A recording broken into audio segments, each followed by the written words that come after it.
हमारा देगी पुलाव बन के तैयार हो गया है। तो चलें अल्लाह का नाम लेके तो स्टार्ट करते हैं और देखें मैंने कैसे बनाया है। ये देखें कितनी ज़बरदस्त टेंडर का ये गोश्त गला है। तो वीडियो आपने एंड तक देखनी है। देखें अब मैं इनको डिश आउट करने लगा हूँ। बिस्मिल्लाहिर्रहमानिर्रहीम।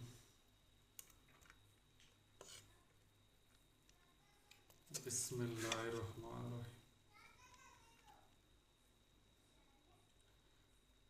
माशाल्लाह बहुत मज़े के बने, इतनी प्यारी खुशबू आ रही है। ये देखें,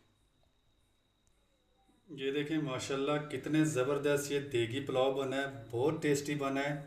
और ये देखें गोश्त हमारा कितना टेंडर का गला है। ये बहुत मज़े के एक एक निखरा निखरा सा चावल बना है। तो प्लीज़ मेरी वीडियो को लाइक करना, चैनल को सब्सक्राइब करना ताकि लेटेस्ट आने वाली वीडियो आप तक ज़रूर पहुँचे।